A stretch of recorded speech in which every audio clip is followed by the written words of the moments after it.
let's go over a few things that are inside the PDFs and a couple of tips on how to read them. So I'm going to use an example of Kirklands.com because it's my favorite store. So let's go ahead and look at this. So you're going to see a summary of all kinds of data from the website in whole. So this is for the entire website. So they have an organic search of 2.9 million, and they have 44 ads that are running right now. They have 393,000 backlinks. That's so crazy. And this is also from paid search, which means ads, okay? So if you're not running Google ads, then you probably will have a blank spot over here, or there's not going to be anything to show. So these two are going to be the ones that you're going to want to look at the most, and it's going to tell you by country who is landing on your page the most. Okay, so US shoppers obviously make up the biggest portion of this, and then you have Australia, the UK, and California. Okay, so paid versus organic traffic just means paid is that orange line, and that's just how many people are coming in from ads and different things that they have going on that they pay Google for. And then organic is basically SEO. So when you see organic, I want you to think SEO and keywords. You scroll down, and these are their top keywords. So these are the top 5 keywords or so on their website that pull in the most amount of clicks, and of course their store name, because they are a huge brand, is going to be the first one. And home decor, they actually ranked number 1 for home decor. So 33% of their traffic comes from their website name alone. So when you drop down here and you look at these stats, these are just their top competitors right here. So Pottery Barn, Joss & Main, Birch & Lane, and AtHome.com are their top competitors, and they have a lot of the same keywords. That's all these really mean. It's just how many keywords do they have that are in common.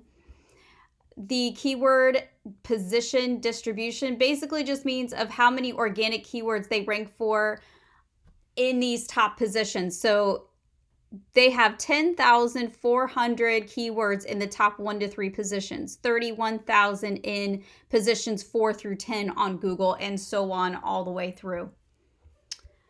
On this page here, there is just some organic competitor information. So basically it just shows you a graph with traffic and keywords, and just basically who's in the highest position. So Pottery Barn is outweighing all of these stores, including Kirkland's and Birch & Lane, Joss & Main, all of those stores right here. It just puts them on a little position or map like this. So branded search, a lot of this has to do with stuff that you're probably not going to really need. This is for larger brands most of the time right here. And if you want more information about that, you can go on to SEMrush and look up branded versus non-branded. But this is not really stuff that smaller shops need to worry too much about.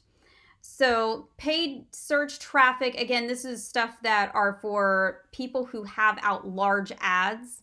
And of course, theirs is going to be their name and Kirkland's, Near Me, and Coupon. And they pay money to take out ads for those types of keywords. And down here at the bottom, paid search competitors. So here are people that they are competing with as far as their ads. So you're going to have organic competitors, and you're going to have people that you are competing with who have ads that are similar to yours using the same types of keywords that you're paying Google for. If you're not paying Google for those keywords, or if you're not paying Google for any ads, you don't need to worry about this. And then this is kind of cool here. This is a sample ad of some of the ads that they have out, which can be really useful, especially if you did this for your competitors. This would be a really useful thing to have. So that just shows some of the the text ads that Google is picking up. And then they are giving you some of the top backlinks that you have. And a backlink is just a link on one site that links to another site. And they're telling you what the backlinks are and the URL of them. And then you have your backlink types right here. There's all kinds of information out there about backlinks that you can look up. you're not going to have nearly as many backlinks as most of these people are because this is a very large company. But I wanted to show you an example of what a bunch of different things look like. So you're going to have all kinds of things here. So this is just backlink information. It's not really that super important. You just want to make sure that you have good backlinks. If you're a newer website, you probably won't have a lot of this information either. So don't fret too much about that because you're going to build that as you go along. So then your top index pages, so these are the top ranked pages because index just means ranked on Google. And then again, more advertising things as far as these down here. And that even shows, this is some of their advertising bars that they have on their website that they have linked to them as well. So that is the first domain overview PDF. And then let's look at the second one. So this is your organic position. So basically this is the keywords.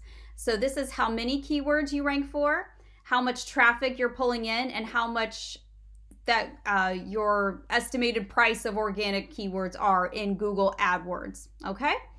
So this kind of shows the graph of how many keywords have been added to the website and have been recognized to the website.